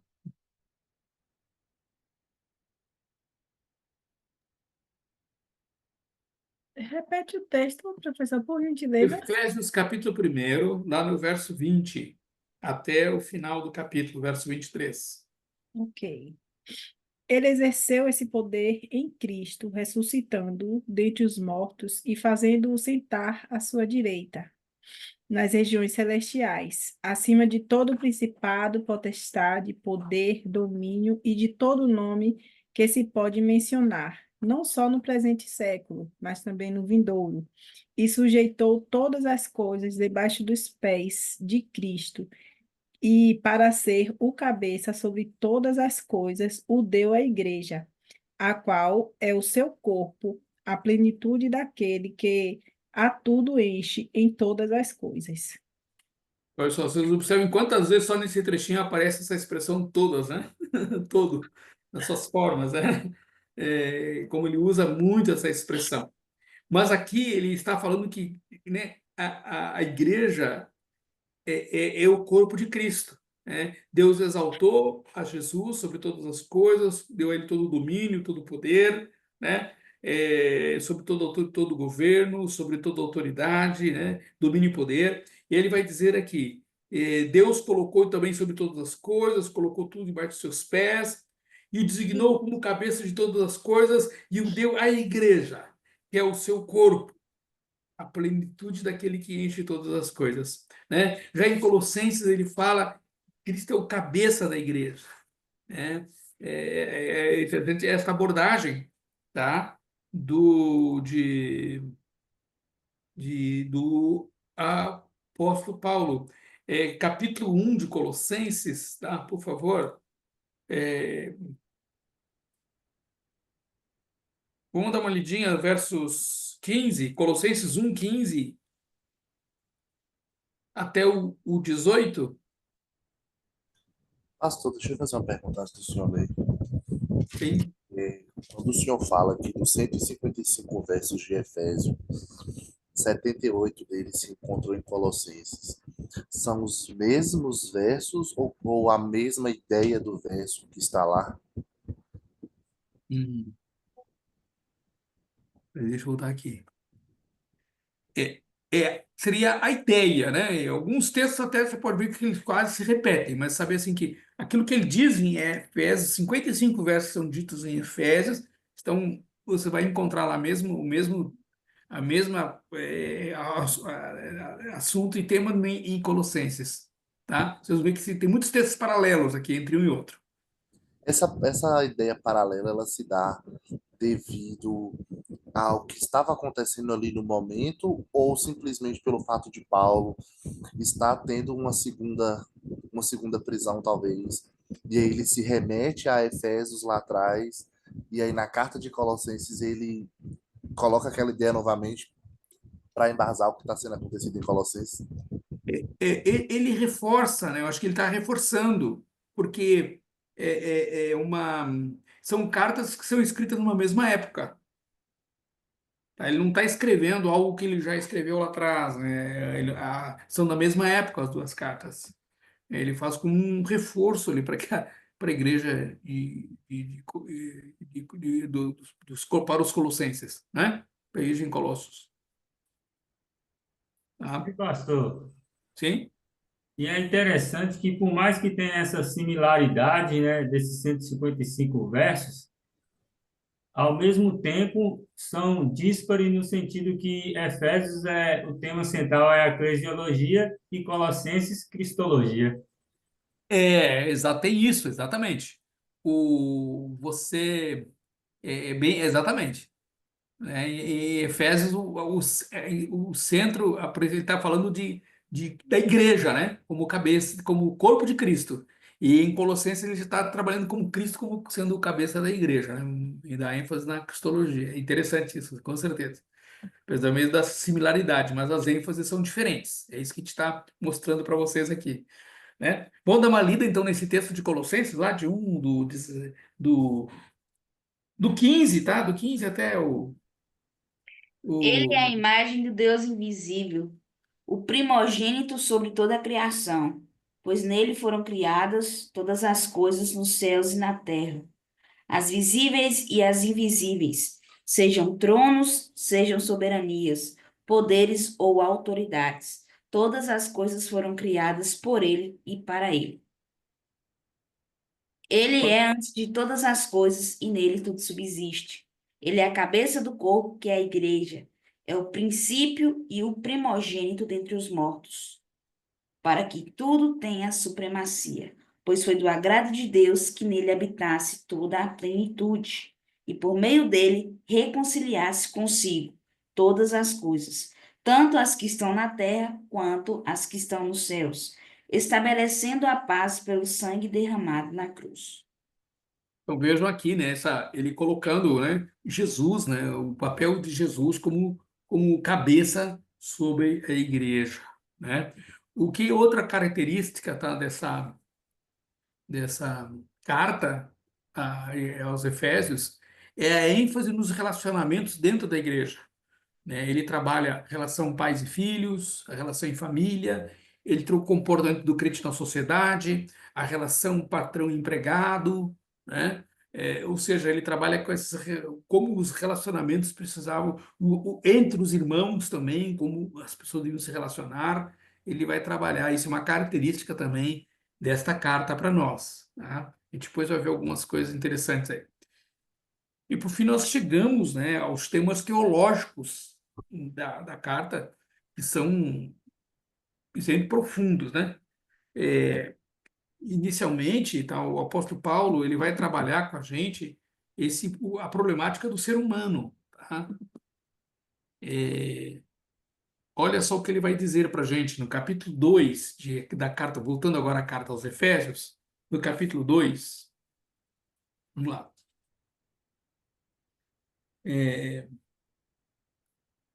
Ele vai dizer que somos por natureza desde o nascimento, né? O que é que nós somos por natureza desde o nascimento? E o apóstolo Paulo apresenta aqui 3 verdades que nós não queremos ouvir, né? E tem faltado nas nossas pregações, eu tenho visto isso ultimamente, a igreja tem faltado nas pregações estas verdades. A primeira delas é que estamos mortos nos nossos delitos e pecados, né? Que também nós vivemos segundo o príncipe da potestade do ar, fazendo a vontade da carne e dos pensamentos. E que por natureza, naturalmente, somos filhos da ira. Vamos dar uma olhadinha aí, capítulo 2, versos de 1 a 3. Vamos ler? Vocês estavam mortos nas suas transgressões e nos seus pecados, nos quais costumavam viver quando seguiam os padrões deste mundo. E o príncipe do poder do ar, o espírito que agora atua nos filhos da desobediência, antes todos também viviam como eles, satisfazendo os desejos da nossa natureza pecaminosa, realizando as vontades e os pensamentos dela. Como os outros, éramos por natureza merecedores da ira. Ok? Então vejam só que Paulo está dizendo para nós aqui que todos nós, né, todos estamos mortos em nossos pecados e nossos delitos, tá? Também não só estamos mortos em pecados e delitos, né? Mas também nós estávamos o quê? Escravizados, ou seja, nós não tínhamos liberdade. Ou seja, as pessoas pensam que fazem o que querem, mas quando a gente está andando, a gente está andando, na verdade, segundo a vontade da nossa carne. A gente é escravo, porque a gente não consegue vencer a nossa carne. Ela nos domina, nos escraviza, ou seja, o ser humano não tem liberdade. É isso que ele está dizendo, né, para a gente aqui. E somos filhos, naturalmente, estamos debaixo da ira de Deus, né? É isso que está acontecendo, que acontece com a humanidade. Esse é o problema do ser humano, né? E aqui nós temos também, no verso 3, né, quando Paulo fala, ele fala da chamada troika malvada, né? Ou seja, as três influências maléficas sobre a vida do crente: o mundo, a carne e o diabo, né? O mundo, a carne e o diabo. Vejam só, ele diz que nós andávamos, então, segundo o curso deste mundo, né? Segundo a correnteza, como um rio que te leva a correnteza abaixo, né? Você não consegue andar no sentido contrário, ele te leva, você é levado pelo curso deste mundo, né? Segundo também o príncipe da potestade do ar, né? Há alguém que no ar que domina esse mundo, tá? E por último, ele que é o diabo, né? Nós sabemos. E também ele fala que nós andamos segundo as inclinações da nossa carne, nossos desejos carnais nos influencia nas nossa tomada de decisão, nos nossos pensamentos, nas nossas escolhas, né? Digamos assim, esses inimigos, eles tentam atrapalhar a nossa vida cristã. Então, são nossos inimigos. Eles constantemente nós estamos enfrentando os inimigos na nossa caminhada cristã, porque o mundo, a carne e o diabo, eles procuram e tentam nos atrapalhar na nossa caminhada com Cristo. Agora é interessante que lá no verso 4, o apóstolo Paulo fala, ele vai dizer, mas Deus, na minha tradução diz, todavia Deus. Vamos dar uma olhadinha do 4 até o 10? Capítulo 2 ainda de cada carta aos Efésios. Todavia, Deus, por ser rico em misericórdia, por causa do grande amor com que nos amou, deu-nos a vida com Cristo, quando ainda estávamos mortos nas transgressões. Pela graça, vocês são salvos. Deus nos ressuscitou com Cristo e com ele nos assentou nas regiões celestiais em Cristo Jesus, para mostrar nas eras por vir a incomparável riqueza da sua graça, demonstrada na sua bondade para conosco em Cristo Jesus. Pois pela graça vocês são salvos por meio da fé, e isso não vem de vocês, é dom de Deus, não por obras, para que ninguém se glorie, porque fomos feitos por Deus, criados em Cristo Jesus para boas obras, as quais Deus preparou previamente para que andássemos nela. Tá? Então ele vai dizer, mas Deus, quem é esse Deus? Nós estamos mortos, mas o que Deus fez? Nos deu vida, né? Nós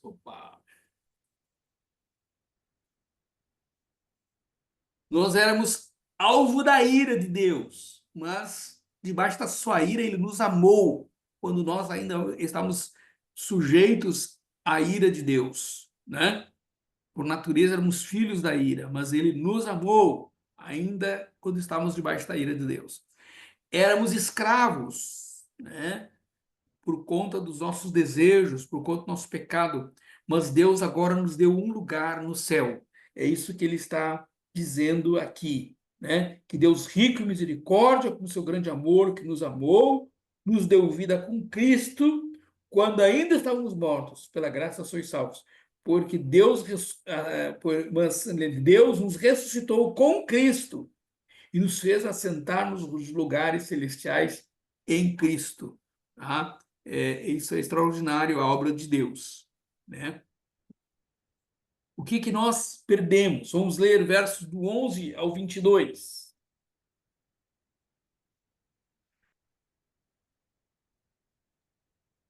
Portanto, lembrai-vos de que vós, no passado, eres gentios na carne e chamados em incircuncisão pelos que na carne se chamam circuncisão feitos por mãos, que naquele tempo estáveis sem Cristo, separados da comunidade de Israel e estranhos aos pactos da promessa, não tendo esperança e sem Deus no mundo. Mas agora em Cristo Jesus, vós que antes estáveis longe, chegastes perto pelo sangue de Cristo, porque Ele é a nossa paz, qual de ambos fez um, e derrubou a parede do meio da separação entre nós, abolindo na sua carne a inimizade, isto é, a lei dos mandamentos, que consistia em ordenanças para fazer em si mesmo de dois um novo homem, fazendo assim a paz, e reconciliar ambos com Deus em um corpo pela cruz, matando com ela a inimizade. Até qual versículo passou? Até o 22. E vindo ele, pregou a paz a vós que estáveis longe e aos que estavam perto, porque por ambos temos acesso em um mesmo Espírito ao Pai. Assim que já não sois estrangeiros nem forasteiros, mas concidadãos com os santos e da família de Deus, e sois edificados sobre a fundação dos apóstolos e dos profetas, de que Jesus Cristo é a principal pedra da esquina, no qual todo edifício bem ajustado cresce para templo santo no Senhor, no qual também vós juntamente sois edificados para a habitação de Deus através do Espírito. Ok? Então vejam que principalmente o verso 12 desse texto que lemos, ele vai dizer isto, né? Vai dizer exatamente o que perdemos. Diz, na época, vocês estavam sem Cristo, separados da comunidade de Israel, sendo estrangeiros quanto às alianças da promessa, sem esperança e sem Deus no mundo. Era essa a nossa condição, né? Em que nos encontrávamos. Tá? Então, aqui nós temos nesse texto uma dupla alienação do ser humano. Primeira alienação da comunhão com Deus, né? Nós estamos fora da comunhão com Deus, é o que ele vai descrever lá em Colossenses 1, 20 e 21, né? E também estamos fora da comunhão com o povo de Deus. Também estamos fora. Então, tanto da comunhão com Deus, quanto da comunhão com o povo de Deus, nós estamos fora. É isso que o apóstolo Paulo vem nos dizer. Ou seja, por fim, ele vai falar da vida sem Deus, né? O que consiste a vida sem Deus? Capítulo 4, versos de 17 ao 20 de Efésios. Vamos dar uma olhadinha aqui. Portanto, em nome do Senhor eu digo e insisto no seguinte: não viva mais como os pagãos, pois os pensamentos deles não têm valor. E a mente deles está na escuridão. Eles não têm parte da vida que Deus dá, porque são completamente ignorantes e teimosos. Eles perderam toda a vergonha e se entregaram totalmente aos vícios. Eles não têm nenhum controle e fazem todo tipo de coisas indecentes. Mas não foi essa maneira de viver que vocês aprenderam como seguidores de Cristo. Então vejam só como Paulo descreve, né, a vida das pessoas sem Deus, né? Ele diz, olha, as pessoas sem Deus vivem o quê? na inutilidade dos seus pensamentos, obscurecidos de entendimento, separados da vida de Deus, ignorantes, né? São duros de coração, perderam a sensibilidade, se entregam à depravação, cometem com avidez toda espécie de impureza, ou seja, essas são as características da pessoa sem Deus. Dá um bom estudo bíblico aqui, né? Para a gente fazer a respeito da situação do homem sem Deus. É o que o apóstolo Paulo fala para nós aqui. Pois bem, mas depois de mostrar toda essa problemática humana, né, de um ser humano longe, distante de Deus, ele também traz qual seria a solução, né? Qual a proposta que nós temos de solução aqui? Esta reconciliação em Cristo, né? E ele mostra essa reconciliação como uma solução definitiva. Precisava de uma solução definitiva. É o que ele vai dizer nos versos do 1 ao 3. Nós estávamos mortos em nossos delitos e pecados, né? Vivíamos de acordo com nossos pensamentos. Havia aqui agora uma necessidade de uma solução que fosse definitiva. No verso 9 do capítulo 2, Paulo mostra para nós também a incapacidade do ser humano de solucionar seu problema. Isso precisa fazer parte da nossa mensagem também. Não é uma vida religiosa que muda a situação, não é a pessoa se tornar boazinha, que muda só. O homem, ser humano em si, é incapaz, é impossível de o homem mudar essa situação. Então vejam o que diz o capítulo 2, verso 9.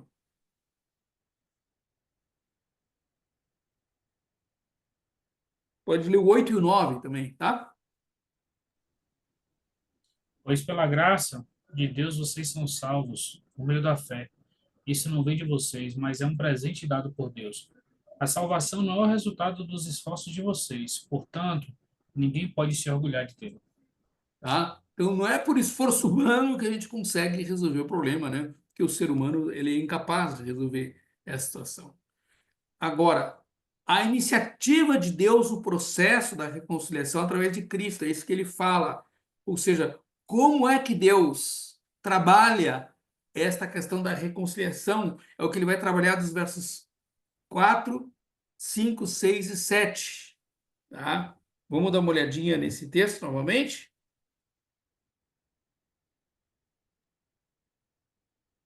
Mas Deus, sendo rico em misericórdia, por causa do grande amor com que nos amou, e estando nós mortos em nossas transgressões, nos deu vida juntamente com Cristo. Pela graça vocês são salvos, e juntamente com ele nos ressuscitou, e com ele nos fez assentar nas regiões celestiais em Cristo Jesus. Deus fez isso para mostrar nos tempos vindouros a suprema riqueza da sua graça em bondade para conosco em Cristo Jesus. Olha só, então ele diz que Deus, né, rico em misericórdia, então é pela misericórdia, então por seu grande amor com que nos amou, né, pela sua graça, né, e pela sua bondade, o que ele faz, né? Ele nos ressuscitou juntamente com Cristo, né? Então isso aqui é algo extraordinário, a ação de Deus, esse processo de Deus em que a obra de salvação, de reconciliação, ela é exclusiva de Deus, tendo em vista a sua misericórdia e a sua graça, né? Que é importante depois vocês fazerem um estudo, né? Trazer essa diferença entre misericórdia e graça, né? É muito interessante. O que é misericórdia? O que é graça? Né? Vocês têm ideia? Misericórdia, fazendo um resumo, misericórdia Deus nos dá, não nos dá aquilo que nós merecemos, e graça nos dá aquilo que não merecemos. Graça é um Boa definição. favor merecido. Oi? Graça é um favor imerecido. Merecido, exatamente. Misericórdia tem também atrelado a questão do coração aí, né? Tem uns detalhezinhos aí. O o Dr. Shed, ele ilustrou isso, eu achei muito interessante que ele fez. Ele conta que, não sei se foi o filho dele ou um amigo dele, que tinha estabelecido, né, para o filho, que se ele, conforme as traquinagens do menino, ele tinha uma quantidade de chineladas que ele recebia, né? E aí o menino fez lá uma travessura e ele merecia, ele tinha que receber, né? Parece que 10 chineladas como castigo, né? Porque é feito. Então, e o pai naquele dia, em vez de dar as 10 chineladas, deu 5 chineladas. E disse para ele, filho, isso é misericórdia. Você merecia 10 chineladas, você está recebendo 5, isso é misericórdia, né?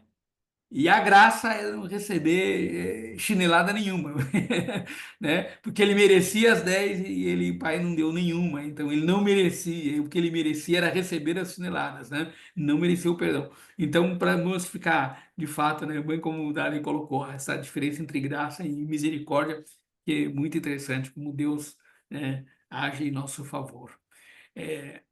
Pois bem, qual o quesito para a solução definitiva, né? Então, Paulo apresenta aqui, né? Esse problema do homem se resolve com uma única situação. A solução definitiva está em quê? Na fé em Cristo Jesus. Por isso que ele diz que, né, a salvação, ele vai dizer, porque somos salvos pela graça, ou seja, um dom que não merecemos, por meio da fé. E isto não vem de vós, diz ele, é dom de Deus, não por obras para que ninguém se glorie. Então, a solução do problema do homem, do pecado humano, está na fé em Cristo Jesus. Única e tão somente. Isso é difícil de o ser humano compreender, né? E aqui Paulo, então, dos versos 10 ao 22, tá?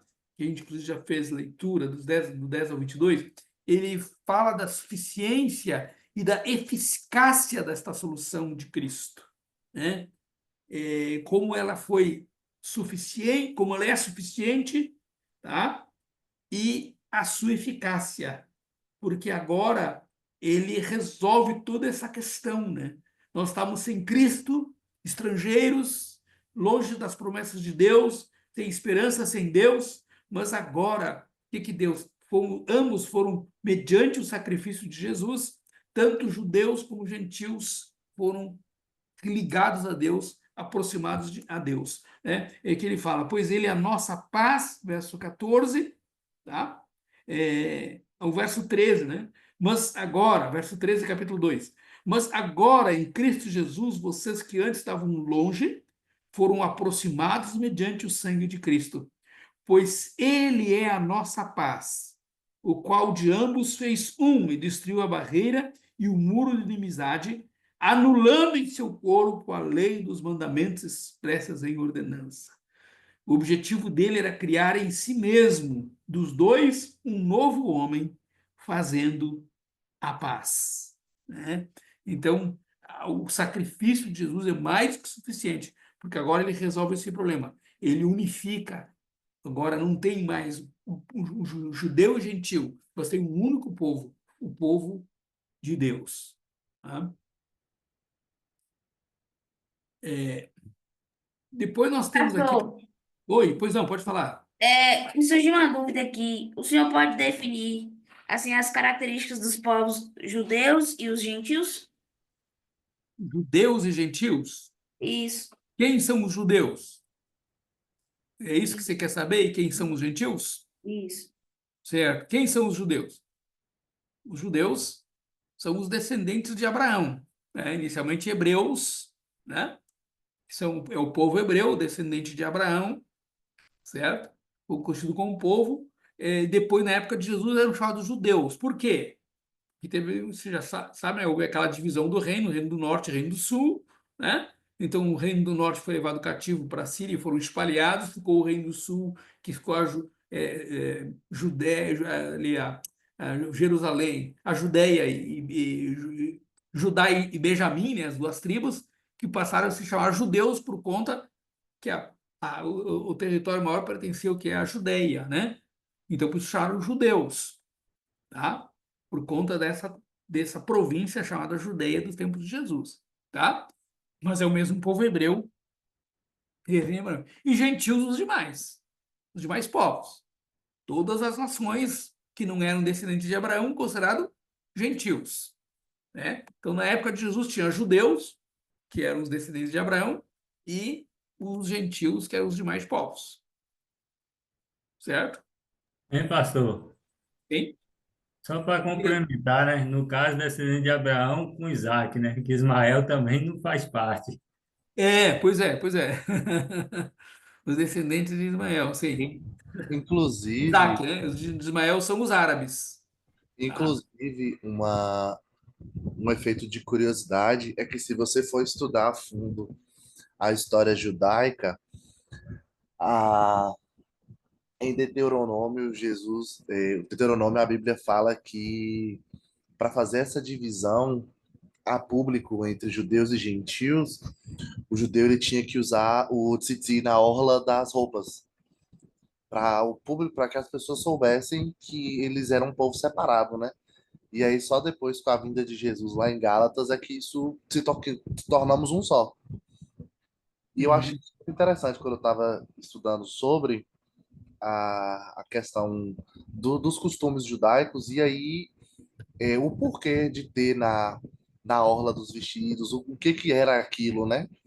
Eu estava assistindo The Chosen e aí do nada me veio assim o intuito de querer estudar por conta daquela passagem da mulher do fluxo de sangue, quando a Bíblia diz que ela tocou na orla do vestido de Jesus. Então eu fui atrás saber do que é essa orla, de que era feito. Eu sou meio doido, sabe? Eu gosto de pesquisar umas coisas assim, muito nada a ver. E aí, quando eu fui saber o que significava, e que eu vi que o simples feito à mão do tzitzi, que era feito dos judeus, e que dava essa separação, eu achei muito interessante, mas muito interessante mesmo. E até hoje, o judeu ele usa o tzitzi na roupa, por baixo, né? Na orla do vestido em si, que eles ainda usam por baixo das togas, a, a própria a própria franja que eles chamam, exatamente para continuar mostrando para a sociedade que eles continuam sendo um povo separado. Mesmo apesar de Jesus já ter voltado, vindo e tal, aquela coisa toda, eu achei isso muito interessante. Uhum. E também tinha outro sinal de identidade do povo judeu era a circuncisão, né? E que foi o grande problema depois na igreja, né? Porque a igreja, os judeus que eram circuncidados achavam que os cristãos também teriam que se circuncidar, né? E por isso que Paulo vai trabalhar na teologia dele, lá presente na, na carta aos Colossenses, ele vai trabalhar isso, quando a gente vê, Gálatas, ele trouxe isso também, que o batismo é a nossa circuncisão, né? Tá? Então, o batismo nas águas é o sinal de que nós pertencemos a Deus, né? Somos povo de Deus. Mas para o judeu, a circuncisão, né, que é feito no menino com uma semana de vida, né? Ele era circuncidado por ordem dada a Abraão lá atrás, né? Então, aquilo era uma característica de que ele era judeu de nascimento. Era circuncisão também, né? E aí eles têm toda uma forma de diferenciar. Hoje eles continuam mantendo essa diferenciação por conta que a maioria dos judeus, os judeus não creem que Jesus é o Messias, né? Isso também. Estão aguardando o Messias. Paulo fala até nesse texto que nós lemos aí, né, pastor? Portanto, Sim. lembre-se que anteriormente que serão gentios, chamados em circuncisão pelos que são circuncisão, né? Ele Isso. deixa isso bem claro. Feita no Exato. corpo por mãos É. humanas. Ele traz É, ali bem claro que não é Deus, é mãos humanas, né? E aí ele vem exatamente. trazendo ali aquela nova humanidade em Cristo. E assim, justamente a teologia de Paulo traz muito essa questão, né? Que o povo judeu continuava querendo fazer essa diferenciação, né? Eles queriam ser diferentes dos demais. E Paulo diz, não, espera aí, não, nós somos um único povo agora. Tentar trazer essa nova Tem, mentalidade para a igreja, né? De que havia um único povo. Eles tem até queriam... uma discussão, né, pastor, entre É, eles, porque uns sim, queriam circuncidar, outros não, e eles se reúnem para decidir o que que é, valeria, o que que não valeria, porque agora eram muito gentios, né? O Concílio de Jerusalém foi para tratar essa questão, Isso, né? isso. E começou a surgir problemas, né, entre eles, tá? E assim, e parece, é uma questão, não sei se vocês pararam para pensar nisso, né? Quando Paulo retorna da sua terceira viagem missionária e passa por Jerusalém para dar o relatório dele para Tiago, né, que é o pastor da igreja, e ele dá o relatório das suas viagens e tal, das igrejas implantadas, né? Enfim, antes de... E nessa ocasião, o que acontece? Ele está lá, dá todo o relatório, Tiago, assim, acha bonito e tal, muitas igrejas, muitas pessoas se converteram, muitas igrejas foram implantadas, mas parece que não se empolga muito com isso, né?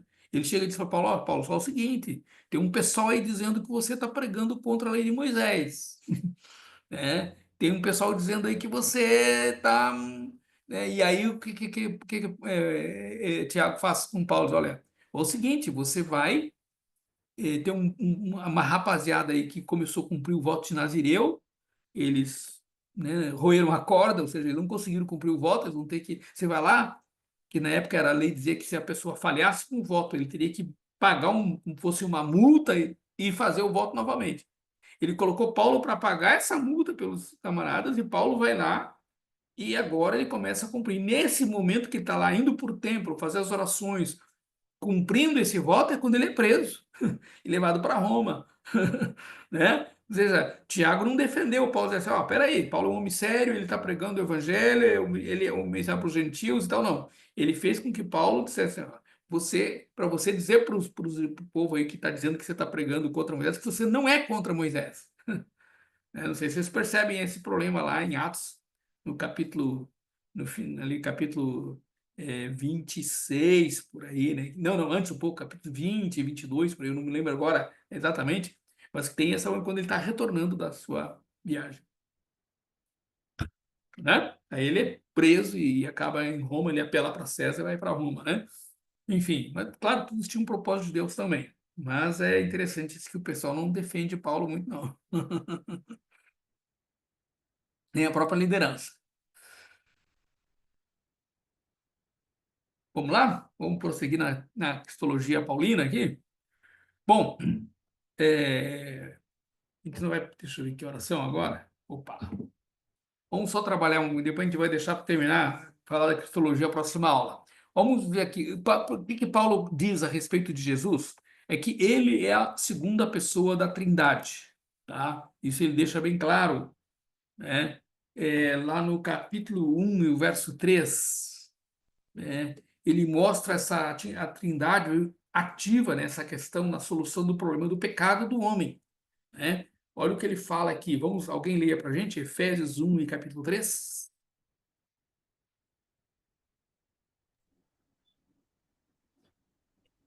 Agradecemos ao Deus e Pai do nosso Senhor Jesus Cristo, pois Ele tem nos abençoado por estarmos unidos com Cristo, dando-nos todos os dons espirituais do mundo celestial. Uhum.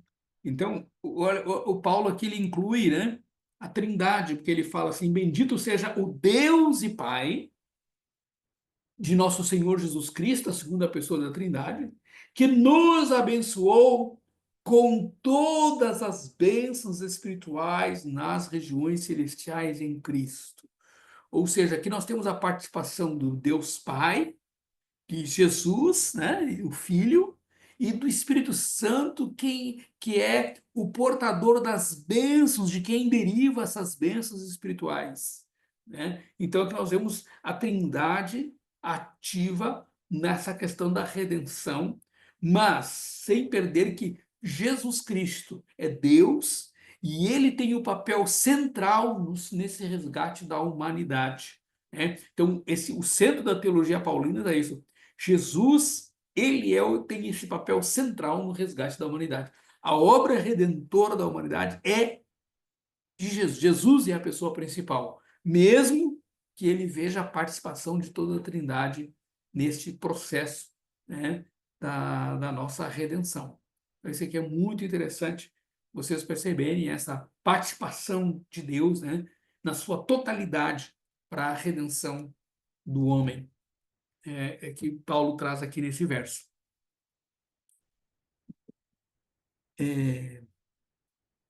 Bom, nós temos agora até a cristologia paulina em Efésios, ele é bem interessante a gente trabalhar, tá? Nós vamos concluir isso na próxima aula. Tem muitos temas aí interessantes em Éfeso, a gente vai conseguir explorar tudo. Vocês vão trabalhar bastante depois e vão aprofundar isso, claro, em teologia do Novo Testamento, tá? Aqui é apenas um estudo panorâmico que a gente está vendo, certo? Mas eu acho que hoje a gente pode já é 9h20, a gente pode parar por aqui e a gente segue daqui na próxima aula. E, pastor, então na próxima aula continua em Efésios? Nós vamos concluir a carta aos Efésios, tá? Então, quem não leu a carta ainda, termine de ler, tá? Para a gente poder dar seguimento ao nosso estudo. Ok? Pastor Paulo, deixa eu fazer uma Diga. pergunta. Passa. Toda aula tem aquele resumo que a gente faz para entregar, né? Isto. Nas outras disciplinas, a gente trabalha com texto mais aleatório, né? Eles não, aqui para nós para fazer o resumo do livro, né? A gente já faz o resumo do livro e te entrega. Eu sei que o resumo da aula é para constar a presença, mas esse resumo agora, como você vai querer esse resumo? Porque geralmente no outro a gente faz o resumo de tudo que fez na aula, né? Como aqui parece que a aula nossa é toda derivada nesse livro que a gente já fez o resumo dele, como seria esse resumo agora da aula? Veja bem, eu não peço nenhum resumo de livro para vocês. Eu peço relatório de leitura, É isso. tá? Relatório de leitura. Que você vai dizer o dia que você começou a ler, quando terminou, os assuntos principais que o livro trata, ali pronto, tá? Agora aqui você vai escrever 10 linhas sobre a nossa aula hoje, certo? Você vai pode assistir a aula novamente e só o resumo da aula, escrever em 10 linhas o que a gente viu hoje Eu aí. acho que o que o colega quis perguntar é que as 10 linhas sobre a aula de hoje acaba que fica redundante do texto do que foi lido. Porque, querendo ou não, a gente trabalhou a carta de Efésios. Então, se a gente entregou a carta de Efésios, o resumo de hoje daria no mesmo. É isso mesmo. Mas aqui é só uma visão geral da aula. Lá a gente fez de Efésios completo, né? E aqui é só uma visão geral da aula, o que é que a aula foi dita, você não precisa ser tão específico e relatar tudo. Só vai dar uma Exatamente. visão geral, o que é que a aula trouxe em si, ali em breves palavras. Exatamente. Tá? Só para você escutar, ouvir e poder interagir nas próximas aulas também, tá? Então, o resumo, no livro lá você vai detalhar melhor, porque você vai fazer um relatório da leitura. Aqui não, você vai dizer o que a gente ouviu, passou em sala de aula. Tá bom? Essas questões de relatório eu tenho muito receio de acabar ficando vago. Eu não sei se é porque está acostumado a sempre estar. Os professores normalmente pedem para a gente, são bem mais, sabe, cri-cri, se assim eu posso dizer. Acaba que o simples se torna estranho. Então, o simples fato de você pegar e fazer só uma coisa básica, você se sente vago. Aí você fala, rapaz, isso daqui tá errado. Pois é. Aham. Tá? Mas não tem a preocupação de ser básico, né, nesse relatório da aula aqui, tá? Ô, pastor, Sim, eu acharia interessante, é uma dica, né? sim. A pessoa relatar aqui que ela achou mais interessante na aula, né? Chamou mais atenção, os comentários e tal. É importante isso, né?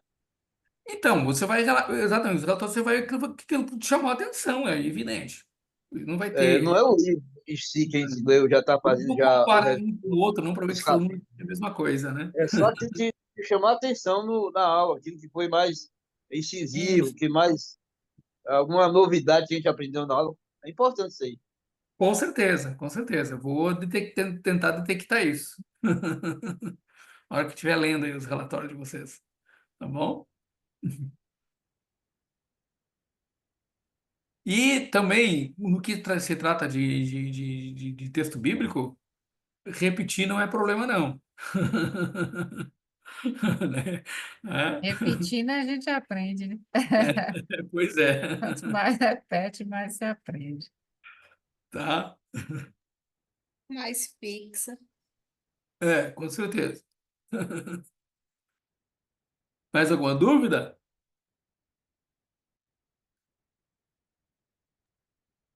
Tranquilo? O senhor vai fazer uma avaliação final? Vai não, né? Porque o senhor já passou um monte de coisa aí pra gente. Não, a avaliação já está aqui nessas tarefas que eu estou passando para vocês. Vocês viram o Graças a protocolo Deus. ativo, né? A O senhor interpretação vai do texto. lapidando seu coração aí, para o senhor ter misericórdia de nós. E É. ainda tem o pastor Taborda, que a gente ainda não teve aula dele ainda. Tomara que esse Da semestre borda, vem seja bom. aí, se preparem. Lá vem chumbo grosso, lá vem chumbo grosso. Eu já tenho medo daquele gaúcho. Pois é, eu vou preparando as aulas do pastor Taborda, pode ficar tranquilo, a gente vai já amaciando aqui. Se chegarem lá, vocês estão bem. Tá? Pastor, Mas, nas aulas, oi? a colega fez uma pergunta e aí me surgiu aqui. Sobre as aulas de segunda e quarta, elas são quinzenais, não é? Uma segunda Isso, com o senhor, uma segunda com o Wagner, na isso, quarta, segunda com o Giovanni e com o pastor Taborda, não é isso? isso. Eu tô um pouco perdido ainda. Na segunda e quarta, as disciplinas são alternadas, tá? A gente não vai ter aula toda semana, é cada 15 dias. Tá Como bom? funciona essa questão de créditos? O senhor explicou no início que essa disciplina são 3 créditos, não é isso? 2 créditos, 2 2. créditos. Como é que funciona essa questão de créditos? O que seria isso? É o número de horas-aulas, tá? Quando você tem aula toda semana, você tem 64 horas-aulas no final do semestre, que conta 4 créditos. Como nós temos aula a cada 15 dias, são 2 créditos, que são 32 horas-aulas. Então, Tá? na aula do pastor Jânio seriam 4 créditos, porque é uma aula só? 4 créditos. 4 créditos numa aula só, porque ele dá aula toda semana. Entendi. Obrigado. Tá? É já mais puxado. Tá? Ok? E na sexta-feira ainda, né? Então vocês têm que se preparar bastante psicologicamente para estudar teologia sistemática na sexta-feira. A gente vem né, uma coisa mais suculenta na segunda, que é o estudo da Bíblia, tanto o Antigo quanto o Novo Testamento. Na quarta-feira, alguma coisa mais prática, e na sexta-feira vocês mergulham aí na teologia mesmo mais. Tá? Vocês podem deixar as perguntas difíceis para sexta-feira, não tem problema nenhum. Tá certo? Vão anotando aí. Ok, pessoal. Mais alguma questão? Vocês queiram perguntar?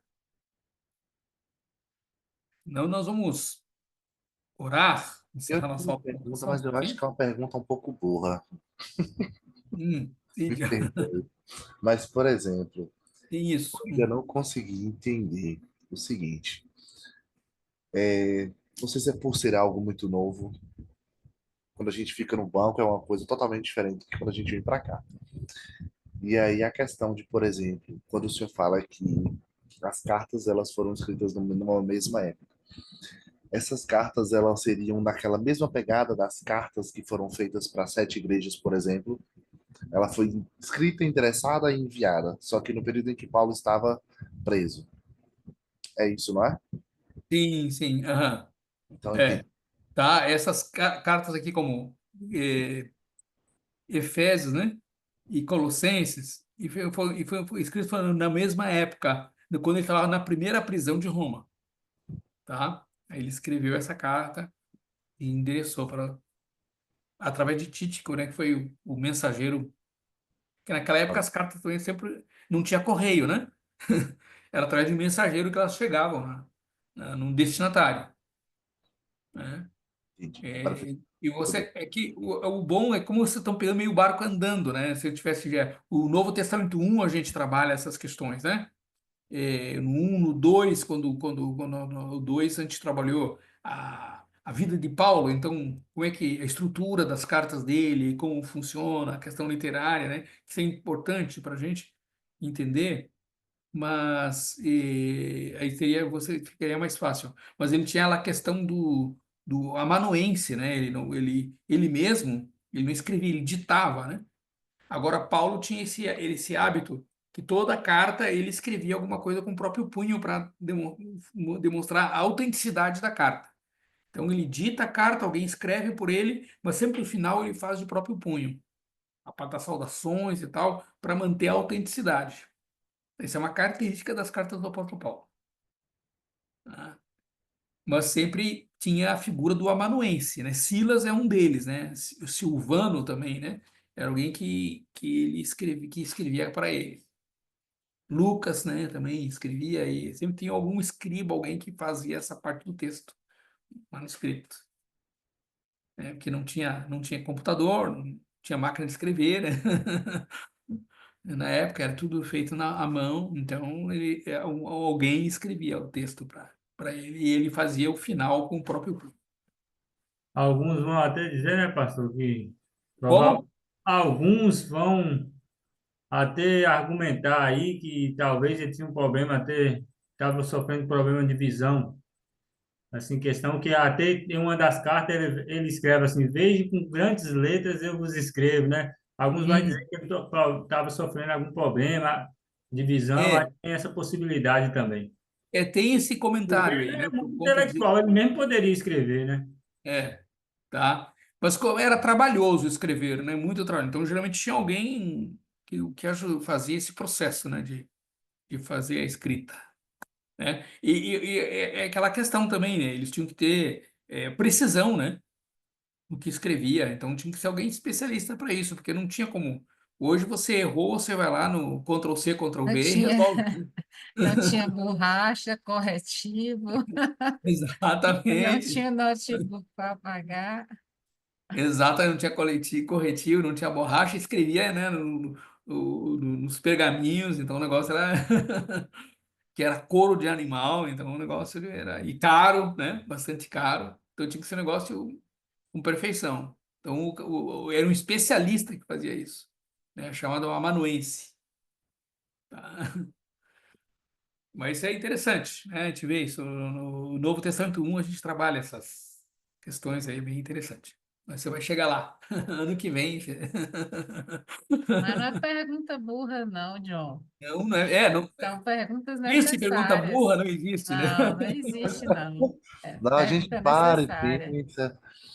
A gente para e pensa, porque tem coisas que, tipo assim, realmente é meio lógico. Só que o parar e observar a situação, você fica com várias questões na cabeça, com vários N's.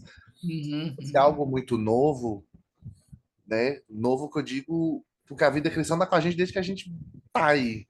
E a gente lê e tudo mais. Só que quando a gente começa a se aprofundar, querendo ou não, é algo muito novo. Aí você começou a explicar, eu tava, Jesus, eu não acredito que eu tô com essa pergunta na minha cabeça, não. Me senti um descrente. Eu falei, vou ter que rebatizar, não tem condição, não. Fazer o discipulado de novo, que eu perdi. Não perdeu o discipulado, não. A gente não vê isso no discipulado. Uhum. Ok, meus queridos. Mais alguma outra questão?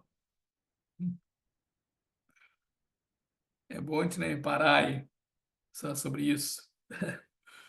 Ok, então nós vamos orar ao Senhor.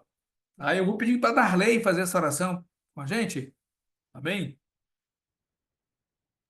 Amém, oremos. Senhor Deus, Pai, nós queremos te agradecer, Deus, por essa oportunidade, mais um dia.